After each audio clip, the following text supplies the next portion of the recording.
सन 1398 विक्रमी संवत 1455 ज्येष्ठ मास की पूर्णिमा का ब्रह्म मुहूर्त, काशी नगर का वो लहरतारा तालाब जहां सर्व सृष्टि रचनाहार कबीर परमात्मा पृथ्वी से 16 शंख कौस दूरी पर स्थित अपने निज धाम से शिशु रूप धारण कर अपने तेजोमय शरीर को हल्का करते हुए कमल के फूल पर प्रकट हुए, जिसके प्रत्यक्ष दृष्टा थे ऋषि अष्टानंद। इस पूरे घटनाक्रम को देख ऋषि जी आश्चर्यचकित रह जाते हैं और सोचते हैं, आज यह मैंने कैसा दृश्य देखा? ये मेरी भक्ति की उपलब्धि है या कोई भ्रम? गुरुदेव से पूछता हूं।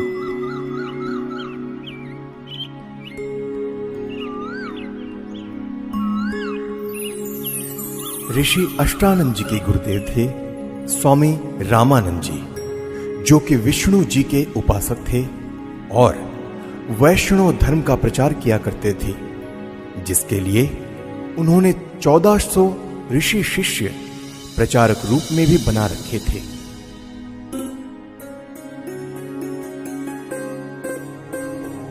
प्रणाम गुरुदेव। प्रणाम। क्या बात है अष्टानंद, कुछ दुविधा में लग रहे हो? हे गुरुदेव, आपकी आज्ञा हो तो मैं अपनी एक शंका का समाधान चाहता हूँ। कहो, क्या बात है? हे गुरुदेव, आज साधना करते समय मुझे आकाश से एक प्रकाश नीचे की ओर आते दिखा, जिसे मेरी आंखें सहन न कर सकी और आंखें बंद हो गई, जिसके बाद मेरी आंखों के सामने एक नवजात शिशु का प्रतिबिंब बन गया। पुनः आंखें खोली तो वह प्रकाश तालाब के एक कोने में सिमटता हुआ दिखाई दिया। हे गुरुदेव, कृपया मेरी शंका का निवारण कीजिए।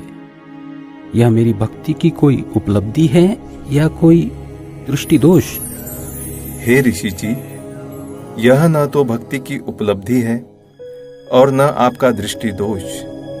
इस प्रकार की घटनाएं उस समय होती है जब ऊपर के लोकों से कोई देव पुरुष पृथ्वी पर अवतार धारण करने के लिए आते हैं और किसी स्त्री के गर्भ में निवास कर फिर बालक रूप धारण करके लीला करते हुए अपना अपेक्षित कार्य पूरा कर जाते हैं। अष्टानंद, कोई देव पुरुष ऊपर के लोकों से आया है। अब वह काशी नगर में किसी के घर जन्म लेकर अपना प्रारब्ध पूरा करेगा। स्वामी रामानंद जी ने अपने ज्ञान आधार से शिष्य अष्टानंद जी की शंका का समाधान किया। स्वामी जी का मानना था कि अवतार मां के गर्भ से ही जन्म लेते हैं, लेकिन स्वामी जी को यह ज्ञान नहीं था कि यहां कोई अवतार गण नहीं, बल्कि स्वयं पूर्ण परमात्मा अवतरित हुए हैं, जो किसी माता के गर्भ से जन्म नहीं लेते। वहीं दूसरी ओर काशी में ही नीरू नीमा नाम के एक मुसलमान जुलाहा दंपति भी रहा करते थे। वैसे तो इसी जन्म में वह ब्राह्मण और ब्राह्मणी थी। नीरू का नाम गौरी शंकर और नीमा का नाम सरस्वती था। उनकी कोई संतान भी नहीं थी। वह भगवान शिव की भक्ति करते थे और शिव पुराण की निस्वार्थ कथा किया करते थे। उनकी इसी निस्वार्थ सेवा और हिंदू धर्म के बढ़ते प्रचार को देख मुस्लिम लोगों द्वारा जबरदस्ती उनको मुसलमान बना दिया गया, जिसके बाद हिंदू धर्म के ही अन्य पंडित ब्राह्मणों ने उनको मुसलमान घोषित कर उनका कथा करना और गंगा दरिया में स्नान आदि करना बंद कर दिया, जिसके बाद नीरू और नीमा रोजाना लहरतारा तालाब पर स्नान करने जाने लगे। भले ही उनको मुसलमान बना दिया गया था, परंतु अब भी भगवान शंकर के प्रति उनकी अटूट श्रद्धा थी। प्रतिदिन की तरह ब्रह्म मुहूर्त में आज भी नीरू और नीमा लहरतारा तालाब पर स्नान करने जा रहे थे। संतान ना होने के कारण नीमा अपने भगवान शिव शंकर जी से रोते रोते हृदय से प्रार्थना करते हुए जा रही थी। हे भगवान शंकर, आपके दरबार में लालों की कमी है। एक लाल मुझे भी देते तो मेरा इस संसार में हिस्सा हो जाता। नीमा, हमारे भाग्य में संतान नहीं है। अगर होती तो भगवान पहले ही दे देते। आप रो मत। ऐसे रो रो कर अपनी आंखें खराब और कर लोगी। हमारा कोई उंगली पकड़ने वाला भी नहीं है इस दुनिया में। इसी प्रकार आपस में चर्चा करते करते नीरू और नीमा लहर तारा तालाब पर पहुंच जाते हैं, जहां पहले से ही कमल के फूल पर परमात्मा प्रकट हो चुके होते हैं। प्रथम नीमा स्नान करके तालाब से बाहर आती है, फिर बाद में नीरू स्नान करने के लिए तालाब में प्रवेश करता है। जब नीरू स्नान कर रहा होता है तब नीमा पहले वाले वस्त्र धोने के लिए पुनः किनारे पर आती है और उसे सामने कमल के फूल पर कुछ हिलता नजर आता है, जिसे देख नीमा सोचती है कि कोई सर्प फन हिला रहा है।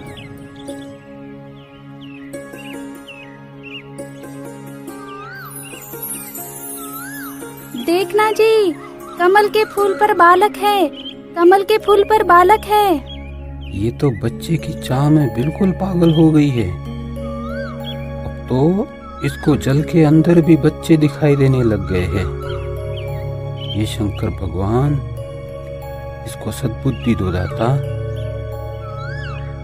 देखना जी, कमल के फूल पर बालक है।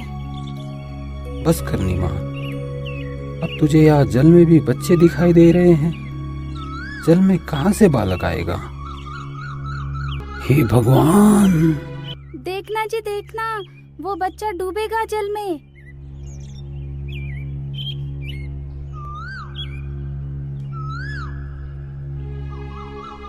यह बालक पता नहीं किसका है। अब इसको हम घर लेकर जाएंगे तो नगर के लोग पूछेंगे कि किसका बालक चुरा कर लाए हो। हम बताएंगे कि कमल के फूल पर मिला तो कोई यकीन नहीं करेगा। इस बालक को भी छीन लेंगे और पिटाई करके नगर से भी निकाल देंगे। अब हिंदुओं से हमारा संपर्क रहा नहीं और मुसलमानों से भी अभी हमारी इतनी जानकारी है नहीं। नीमा, इस बालक को यही छोड़ दे, इसी में हमारी भलाई है। अगर इसे लेकर हम नगर में गए तो हमारे साथ बहुत बुरा होगा। कोई विश्वास भी नहीं करेगा हम पर। नीरू नीमा को सारी स्थिति से परिचित करवाता है, जिसके बाद नीमा बोलती है, पता नहीं इस बालक ने मुझ पर क्या जादू कर दिया। इसे त्यागना अब मेरे वश में नहीं है, क्योंकि इस बालक ने जो मेरे अंदर आकर्षण पैदा किया है, उसी की वजह से अब मैं इससे दूर नहीं हो सकती। मैं मर सकती हूँ लेकिन इसे नहीं छोड़ सकती। नीमा, तू बहुत जिद्दी हो गई है। मैंने तुझसे आज तक गुस्से से भी नहीं बोला, यह सोचकर कि तू पहले ही संतान के वियोग में दुखी रहती है, परंतु अब मेरे प्यार का नाजायज फायदा उठा रही है। देखो जी, आप कुछ भी कहो, लेकिन मैं इस बालक को नहीं छोड़ सकती। नीरू के काफी समझाने के बावजूद भी नीमा नहीं मानती। तब नीरू ने रोते हुए आंखों में आंसू लिए पहली बार नीमा के ऊपर हाथ उठाया और बोला, रख दे इस बालक को यही, नहीं तो तुझे थप्पड़ मारूंगा। नीरू, मैं तुम्हारे लिए ही आया हूँ। मुझे घर ले चलो, तुम्हें कोई कुछ नहीं कहेगा। ये क्या बालक बोल रहा है? जरूर यह भूत प्रेत या कोई सिद्ध पुरुष है। हे शंकर भगवान, लाज रखना। यह विचार कर नीरू चुपचाप बच्चे को घर ले जाता है। परमेश्वर का शरीर बहुत सुंदर था। आंखें जैसे कमल के फूल हो, घुंघराले बाल, लंबे हाथ और उनकी लंबी लंबी अंगुलियां। शरीर से मानो नूर झलक रहा हो। पूरी काशी में ऐसा अद्भुत बालक नहीं था। नवजात शिशु रूप परमेश्वर कबीर जी को देखने के लिए पूरा काशी नगर उमड़ पड़ा। जो भी बालक को देखता तो उसके चेहरे से दृष्टि हटाने को दिल नहीं करता। शिशु रूप परमेश्वर को देख आत्मा अपने आप खींची चली जाती। देखते ही देखते स्त्री पुरुष झुंड के झुंड बनाकर मंगल गीत गाते हुए नीरू के घर बच्चा देखने को आने लगते। परमेश्वर कबीर जी को देखकर कोई कहता यह बालक तो देव अवतार है, कोई कहता कि यह तो साक्षात विष्णु जी आए हैं, कोई कह रहा था यह भगवान शिव ही अपनी काशी नगरी को कृतार्थ करने के लिए उत्पन्न हुए हैं। अपनी अपनी समझ के अनुसार कोई कुछ कह रहा था तो कोई कुछ। यह सब सुनकर नीमा अप्रसन्न हो जाती है। मेरे बच्चे के विषय में कोई कुछ मत कहो। तुमने कभी बच्चा देखा भी है कि नहीं? ऐसे समूह के समूह मेरे बालक को देखने आ रहे हो। नीमा, हमने बालक तो बहुत देखे हैं, परंतु आपके बालक जैसा कभी नहीं देखा, इसीलिए हम इसे देखने आए हैं।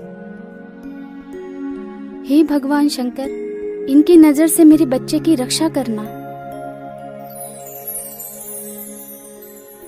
नीमा ने बालक रूप में परमेश्वर कबीर जी को ज्यों ही दूध पिलाने की कोशिश की तो परमेश्वर ने मुंह बंद कर लिया। सर्व प्रयत्न करने पर भी नीरू नीमा बालक को दूध पिलाने में असफल रहे। 25 दिन बीत गए परंतु बालक ने कुछ नहीं खाया पिया। माता पिता चिंतित हो गए कि बच्चे को किसी की नजर लग गई है। लेकिन भले ही 25 दिन हो गए फिर भी बालक रूप में परमेश्वर का शरीर पूर्ण रूप से स्वस्थ था। परंतु नीमा को डर था कि बिना कुछ खाए पिए यह बालक जीवित कैसे रहेगा, इसकी कभी भी मृत्यु हो सकती है। यह सोचकर एक दिन नीमा फूट फूट कर रो रही थी और व्याकुल होकर भगवान शंकर से रह रह कर प्रार्थना कर रही थी कि हे शंकर भगवान, या तो ये बालक देना ही नहीं था, जैसे तैसे रो धो कर मैं अपना जीवन व्यतीत कर लेती, और अब दिया है तो ये मुझसे छीनो मत, इसके बिना मैं नहीं रह सकती। ये बालक मरेगा तो इसके साथ मैं भी मरूंगी। तब परमात्मा जो अजर अमर अविनाशी हैं भगवान शिव को प्रेरणा करके बुलाते हैं, क्योंकि उन्हें पता था कि मैं तो मारूंगा नहीं पर मेरी चिंता में जरूर मर जाएगी। क्यों रो रही हो बेटी? क्या परेशानी है आपकी? हे महात्मा जी, हम निसंतान थे। 25 दिन पूर्व भगवान शंकर जी ने यह बालक हमें दिया, लेकिन अभी तक इस बच्चे ने दूध नहीं पिया। सभी कोशिशें करके हम थक चुके हैं। आज भी इसने कुछ भी आहार नहीं किया। मैं इसलिए रो रही हूँ कि अब यह बालक मरेगा और इसके साथ मैं भी आत्महत्या करूंगी। आपका बालक मुझे दिखाइए। इस बालक की लंबी आयु है, यह मरने वाला नहीं है। देख नीमा, कितना स्वस्थ है, कमल जैसा चेहरा खिला है। हे विप्रवर, बनावटी सांत्वना से मुझे संतोष होने वाला नहीं है। बच्चा दूध पिएगा तो मुझे सुख की सांस आएगी। हे शंकर जी, आप इन्हें कहो एक कुंवारी गाय लाए, जिस पर आप अपना आशीर्वाद भरा हाथ रखना, फिर वह दूध देगी। मैं उस कुंवारी गाय का ही दूध पीऊंगा। बेटी, अपने पति को बुलाओ। नीरू, एक कुंवारी गाय ले आओ और साथ में कुम्हार के घर से एक घड़ा भी लेकर आना। वह बछिया दूध देगी, उस दूध को यह बालक पिएगा। नीरू कुछ देर बाद ही एक बछिया और मटका लेकर आ जाता है, जिसके बाद परमेश्वर कबीर जी के आदेशानुसार विप्र रूपधारी शिव जी ने उस कुंवारी गाय की पीठ पर आशीर्वाद भरा हाथ रखा। उसी समय उस कुमारी गाय के थन लंबे लंबे हो गए और थनों से दूध की धार बह चली। नीरू ने पहले ही वह पात्र गाय के थनों के नीचे रख दिया था। दूध का पात्र भरते ही थनों से दूध निकलना बंद हो जाता है। फिर उस दूध को शिशु रूपधारी परमेश्वर कबीर जी ने पिया। नीरू नीमा ने ब्राह्मण रूपधारी भगवान शिव के चरण लिए। तत्पश्चात विप्र रूपधारी शिव जी वहां से चले जाते हैं।